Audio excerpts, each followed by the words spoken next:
उत्पत्ति 41वां अध्याय। फिरौन के सपनों का अर्थ बताना। Hallelujah hallelujah. पूरे 2 वर्ष बीतने पर फिरौन ने यह स्वप्न देखा कि वह नील नदी के किनारे खड़ा है और उस नदी में से 7 सुंदर और मोटी मोटी गायें निकलकर कछार की घास चरने लगी। और क्या देखा कि उनके पीछे और 7 गायें जो कुरूप और दुर्बल हैं नदी से निकली और दूसरी गायों के निकट नदी के तट पर जा खड़ी हुई।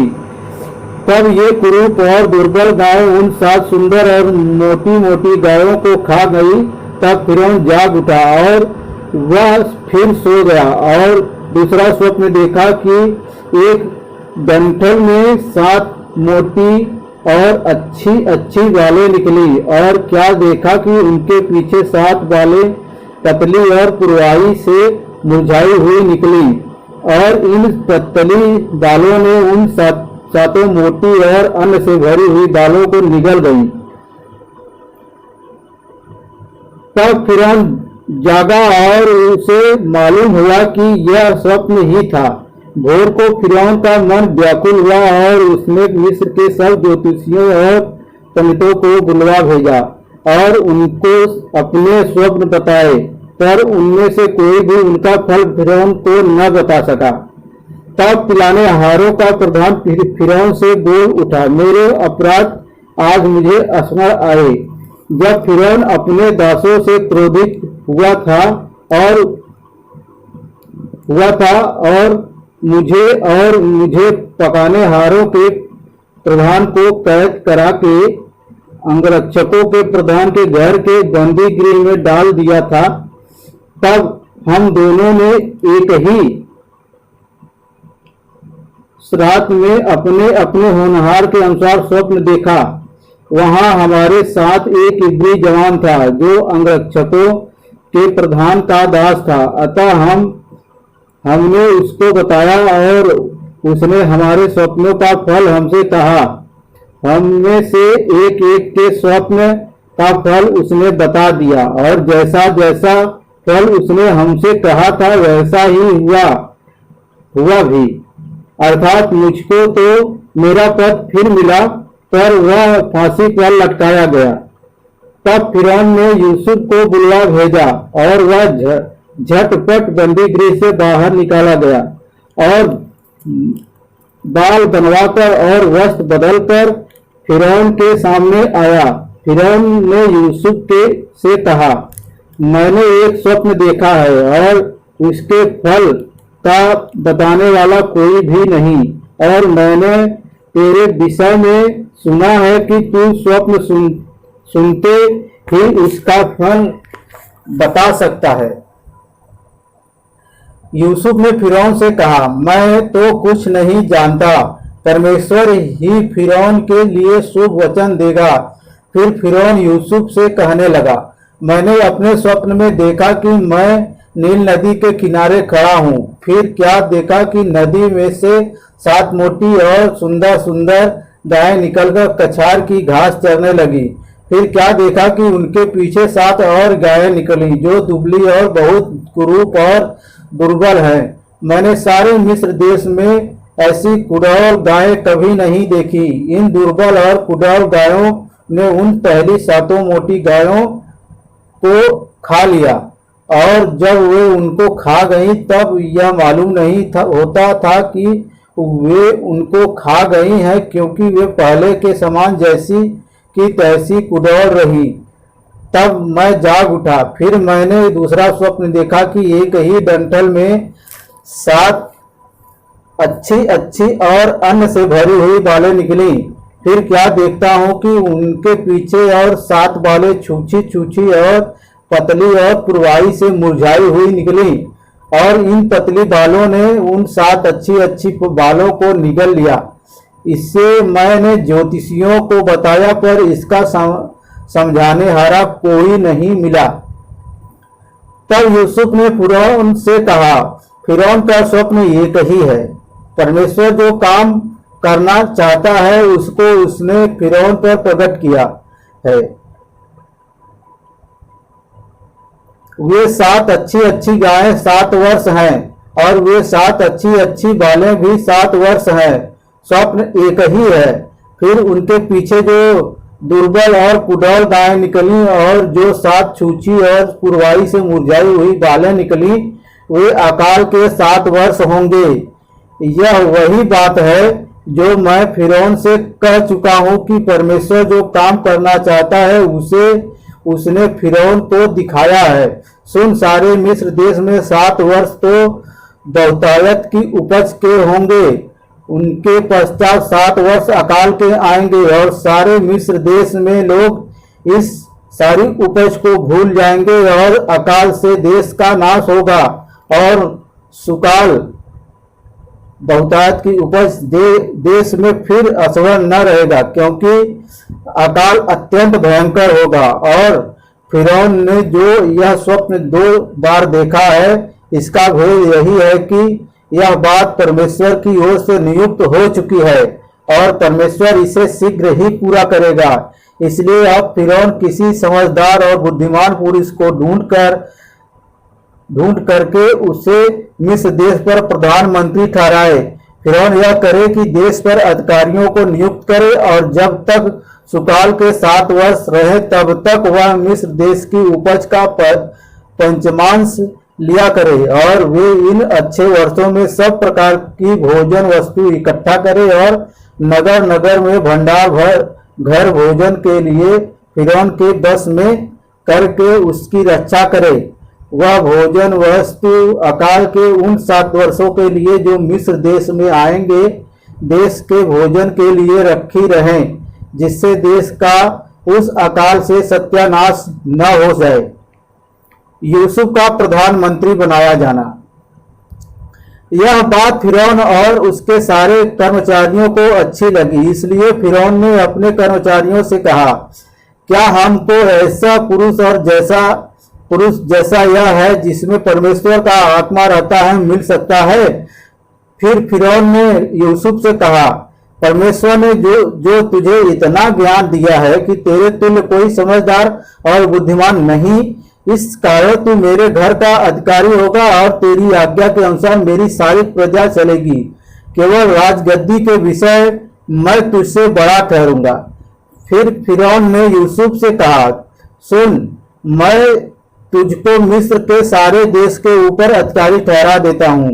तब फिरौन ने अपने हाथ से अंगूठी निकाले यूसुफ के हाथ में पहना दी और उसको बढ़िया मलमल के वस्त्र पहनवा दिया और उसके गले में सोने की जंजीर डाल दी और उसको अपने दूसरे रथ पर चढ़वाया और लोग उसके आगे आगे यह प्रचार करते चले कि घुटने टेक कर दंडवत करो, और उसने उसको मिस्र के सारे देश के ऊपर प्रधानमंत्री ठहराया। फिर फिरौन ने यूसुफ से कहा, फिरौन तो मैं हूं, पर सारे मिस्र देश में कोई भी तेरी आज्ञा के बिना हाथ पांव न हिलाएगा। तब फिरौन ने यूसुफ का नाम सापनत पाने रखा और ओन नगर के याजक पोतीपेरा की बेटी आसनत से उसका विवाह करा दिया और यूसुफ सारे मिस्र देश में दौरा करने लगा। जब यूसुफ मिस्र के राजा फिरौन के सम्मुख खड़ा हुआ तब वह 30 वर्ष का था। वह फिरौन के सम्मुख से निकलकर सारे मिस्र देश में दौरा करने लगा।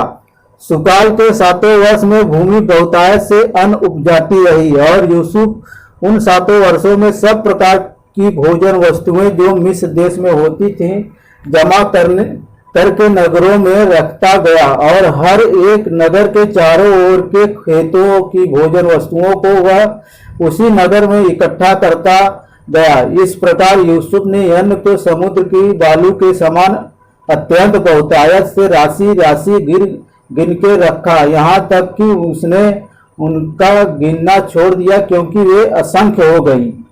अकाल के प्रथम वर्ष के आने से पहले यूसुफ के 2 पुत्र ओन के याजक पोतीपेरा की बेटी अस्तनत से जन्मे यूसुफ ने अपने जेठे का नाम यह कहकर मनश्शे रखा कि परमेश्वर ने मुझसे मेरा सारा क्लेश और मेरे पिता का सारा घराना भुला दिया है। दूसरे का नाम उसने यह कहकर एप्रैम रखा कि मुझे दुख भोगने के देश में परमेश्वर ने फलवंत किया है। मिस्र देश के सुकाल के 7 वर्ष समाप्त हो गए और यूसुफ के कहने के अनुसार 7 वर्षों के लिए अकाल आरंभ हो गया। सब देशों में अकाल पड़ने लगा, परंतु सारे मिस्र देश में अन्न था। जब मिस्र का सारा देश भूखों मरने लगा, तब प्रजा फिरौन से चिल्ला चिल्ला कर रोटी मांगने लगी और वह सब मिस्रियों से कहा करता था, यूसुफ के पास जाओ और जो कुछ वह तुमसे कहे वही करो। इसलिए जब अकाल सारी पृथ्वी पर फैल गया और मिस्र देश में अकाल का रूप भयंकर हो गया, तब यूसुफ सब भंडारों को खोल खोल के मिस्रियों के हाथ अन्न बेचने लगा। इसलिए सारी पृथ्वी के लोग मिस्र में अन्न मोल लेने के लिए यूसुफ के पास आने लगे, क्योंकि सारी पृथ्वी पर भयंकर अकाल था।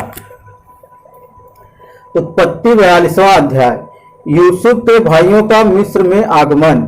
जब यूसुफ ने सुना कि मिस्र में अन्न है, जब याकूब ने सुना कि मिस्र में अन्न है, तब उसने अपने पुत्रों से कहा, तुम एक दूसरे का मुंह क्यों देख रहे हो? फिर उसने कहा, मैंने सुना है कि मिस्र में अन्न है, इसलिए तुम लोग वहां जाकर हमारे लिए अन्न मोल ले आओ, जिससे हम न मरे वरन जीवित रहें। अतः यूसुफ के 10 भाई अन्न मोल लेने के लिए मिस्र को गए। पर यूसुफ के भाई बिन्यामीन को याकूब ने यह सोचकर भाइयों के साथ न भेजा कि कहीं ऐसा न हो कि उस पर कोई विपत्ति आ पड़े। इस प्रकार जो लोग अन्न मोल लेने आए, उनके साथ इस्राएल के पुत्र भी आए, क्योंकि कनान देश में भी भारी अकाल था। यूसुफ तो मिस्र देश का अधिकारी था और उस देश के सब लोगों के हाथ वही अन्न बेचता था। इसलिए जब यूसुफ के भाई आए, तब भूमि पर मुंह के बल गिर के उसको दंडवत किया। उनको देखकर यूसुफ ने पहचान तो लिया, परंतु उनके सामने भोला बनके कठोरता के साथ उनसे पूछा, तुम कहाँ से आते हो? उन्होंने कहा, हम कनान देश से अन्न मोल लेने के लिए आए हैं। यूसुफ ने अपने भाइयों को पहचान लिया, परंतु उन्होंने उसको न पहचाना। तब यूसुफ अपने उन स्वप्नों को स्मरण करके जो उसने उनके विषय में देखे थे, उनसे कहने लगा, तुम भेदिए हो, इस देश की दुर्दशा को देखने के लिए आए हो। उन्होंने उससे कहा, नहीं नहीं, हे प्रभु, तेरे दास भोजन वस्तु मोल लेने के लिए आए हैं। हम सब एक ही पिता के पुत्र हैं, हम सीधे मनुष्य हैं, तेरे दास भेदिए नहीं। उसने उनसे कहा, नहीं नहीं, तुम इस देश की दुर्दशा देखने ही को आए हो। उन्होंने कहा, हम तेरे दास 12 भाई हैं और कनान देशवासी एक ही पुरुष के पुत्र हैं, और छोटा इस समय हमारे पिता के पास है और एक जाता रहा। तब यूसुफ ने उनसे कहा, मैंने तुमसे कह दिया कि तुम भेदिए हो, अतः इसी रीति से तुम परखे जाओगे। फिरौन के जीवन की शपथ, जब तक तुम्हारा छोटा भाई यहाँ न आए, तब तक तुम यहाँ से न निकलने पाओगे। इसलिए अपने में से एक को भेज दो कि वह तुम्हारे भाई को ले आए और तुम लोग बंदी रहोगे। इस प्रकार तुम्हारी बातें परखी जाएंगी कि तुम में सच्चाई है कि नहीं। यदि सच्चे न ठहरे, तब तो फिरौन के जीवन की शपथ तुम निश्चय ही भेदिए समझे जाओगे। तब उसने उनको 3 दिन तक बंदी गृह में रखा। तीसरे दिन यूसुफ ने उनसे कहा, ये काम करो, तब जीवित रहोगे, क्योंकि मैं परमेश्वर का भय मानता हूँ। यदि तुम सीधे मनुष्य हो तो तुम सब भाइयों में से एक जन इस बंदी गृह में बंधुआ रहे, और तुम अपने घर वालों की भूख मिटाने के लिए अन्न ले जाओ और अपने छोटे भाई को मेरे पास ले आओ। इस प्रकार तुम्हारी बातें सच्ची ठहरेंगी और तुम मार डाले न जाओगे। तब उन्होंने वैसा ही किया। उन्होंने आपस में कहा, निसंदेह हम अपने भाई के विषय में दोषी हैं, क्योंकि जब उसने हमसे गिड़गिड़ाकर विनती की तब भी हमने यह देखकर कि उसका जीवन कैसे संकट में पड़ा है, उसकी न सुनी। इसी प्रकार हम भी अब इस संकट में पड़े हैं। रूबेन ने उनसे कहा, क्या मैंने तुमसे न कहा था कि लड़के के अपराधी मत बनो? परंतु तुमने न सुना। देखो, अब उसके लहू का पलटा लिया जाता है। यूसुफ की और उनकी बातचीत एक दुभाषिया के द्वारा होती थी। इससे उनको मालूम न हुआ कि वह उनकी बोली समझता है। तब वह उनके पास से हटकर रोने लगा। फिर उनके पास लौटकर और उनसे बातचीत करके उनमें से सिमोन को छांट निकाला और उनके सामने उसे बंदी बना लिया। यूसुफ के भाइयों का कनान लौटना। तब यूसुफ ने आज्ञा दी कि उनके बोरे अन्न से भरो और एक एक जन के बोरे में उसके रुपए को भी रख दो। फिर उनको मार्ग के लिए भोजन वस्तु दो। अतः उनके साथ ऐसा ही किया गया। तब वे अपना अन्न अपने गदहों पर लाद कर वहां से चल दिए। सराय में जब एक ने अपने गदहे के चारा देने के लिए अपना बोरा खोला, तब उसका रुपया बोरे के मुंह पर रखा हुआ दिखलाई पड़ा। तब उसने अपने भाइयों से कहा, मेरा रुपया तो लौटा दिया गया है, देखो अब मेरे बोरे में है। तब उनके जी में जी न रहा और वे एक दूसरे की ओर भय से ताकने लगे और बोले, परमेश्वर ने यह हमसे क्या किया है? तब वे कनान देश में अपने पिता याकूब के पास आए और अपना सारा वृत्तांत उसे इस प्रकार सुनाया। जो पुरुष उस देश का स्वामी है, उसने हमसे कठोरता के साथ बातें की और हमको देश के भेदिए कहा। तब हमने उससे कहा, हम सीधे लोग हैं, भेदिए नहीं। हम 12 भाई एक ही पिता के पुत्र हैं। एक तो जाता रहा, परंतु छोटा इस समय कनान देश में है, हमारे पिता के पास है। तब उस पुरुष ने, जो उस देश का स्वामी है, हमसे कहा, इससे मालूम हो जाएगा कि तुम सीधे मनुष्य हो। तुम अपने में से एक को मेरे पास छोड़ के अपने घर वालों की भूख मिटाने के लिए कुछ ले जाओ और अपने छोटे भाई को मेरे पास ले आओ। तब मुझे विश्वास हो जाएगा कि तुम भेदिए नहीं, सीधे लोग हो। फिर मैं तुम्हारे भाई को तुम्हें सौंप दूंगा और तुम इस देश में लेन देन कर सकोगे। यह कहकर वे अपने बोरे से अन्न निकालने लगे। तब क्या देखा कि एक एक जन के रुपए की थैली उसी के बोरे में रखी है। तब रुपए की थैलियों को देखकर वे और उनका पिता बहुत डर गए। तब उनके पिता याकूब ने उनसे कहा, मुझको तुमने निर्वंश कर दिया। देखो, यूसुफ नहीं रहा और सिमोन भी नहीं आया, और अब तुम बिन्यामीन को भी ले जाना चाहते हो। ये सब विपत्तियां मेरे ऊपर आ पड़ी है। रूबेन ने अपने पिता से कहा, यदि मैं उसको तेरे पास न लाऊं तो मेरे दोनों पुत्रों को मार डालना। तू उसको मेरे हाथ में सौंप दे, मैं उसे तेरे पास फिर पहुंचा दूंगा। उसने कहा, मेरा पुत्र तुम्हारे संग न जाएगा, क्योंकि उसका भाई मर गया और वह अब अकेला रह गया है। इसलिए जिस मार्ग से तुम जाओगे उसमें यदि उस पर कोई विपत्ति आ पड़े, तब तो तुम्हारे कारण मैं इस बुढ़ापे की अवस्था में शोक के साथ अधोलोक में उतर जाऊंगा। उत्पत्ति 43वां अध्याय। बिन्यामीन के साथ मिस्र देश जाना। देश में अकाल और भी भयंकर होता गया।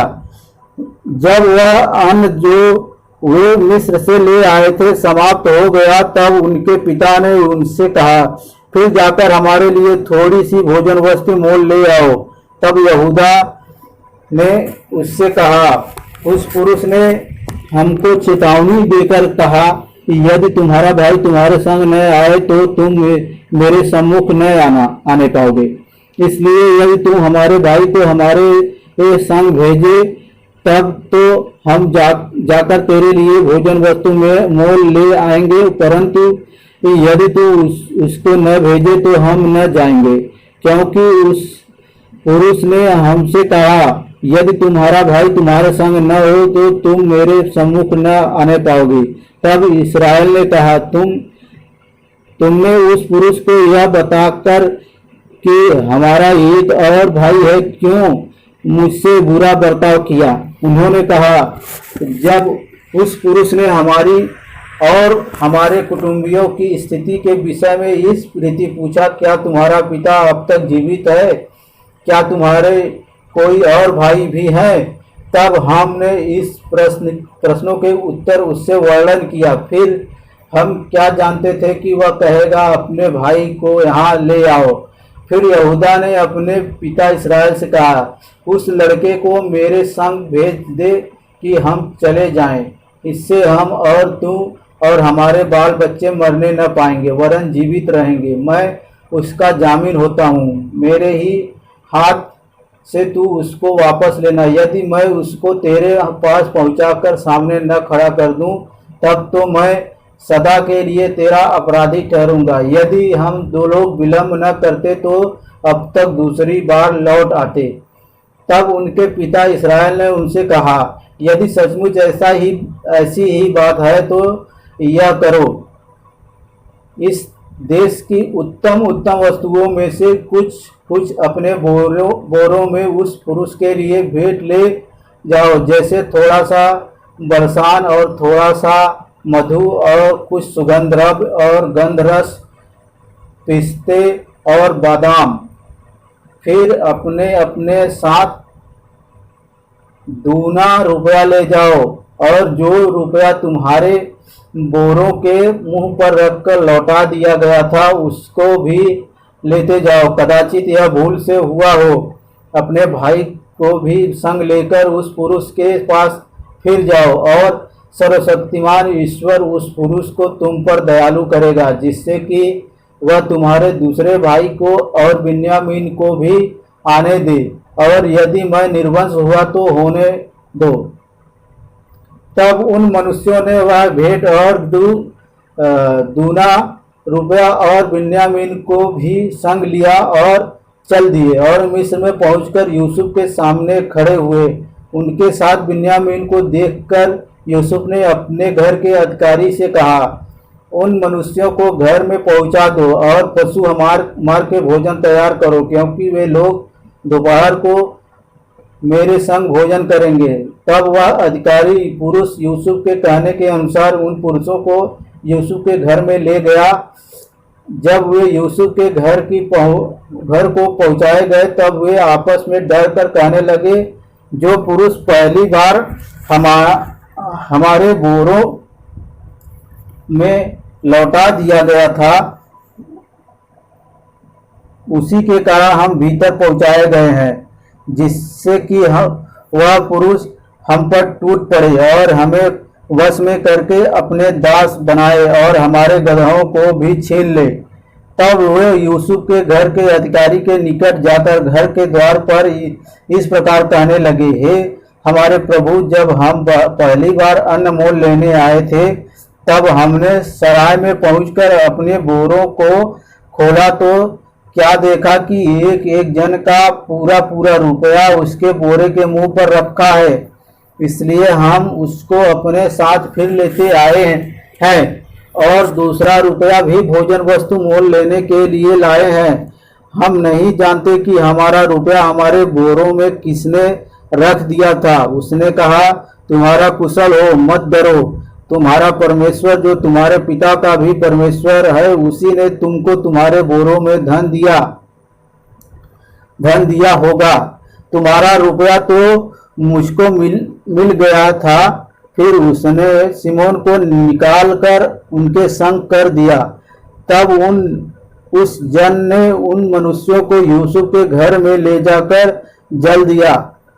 तब उन्होंने अपने पांवों को धोया। फिर उसने उनके गदहों के लिए चारा दिया।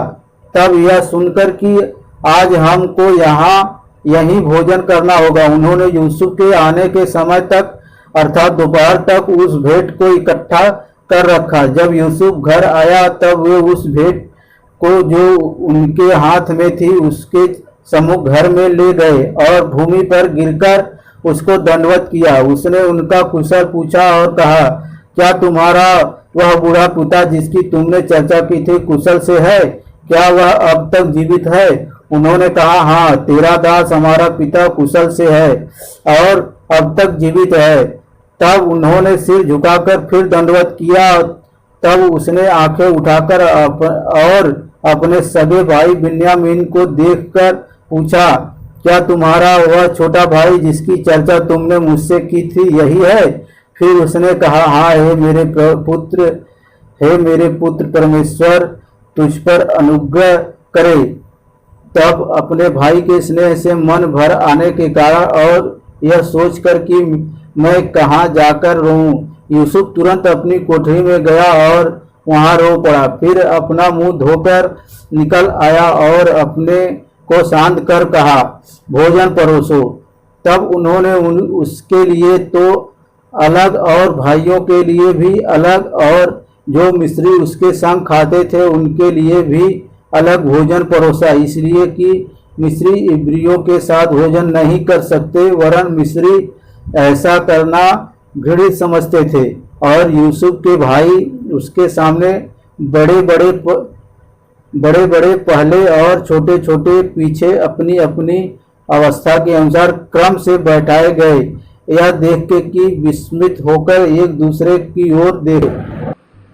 तब यूसुफ अपने सामने से भोजन वस्तुएं उठा उठा के उनके पास भेजने लगा और बिन्यामीन को अपने भाइयों से 5 गुणी अधिक भोजन वस्तु मिली और उन्होंने उसके संग समान खाया पिया।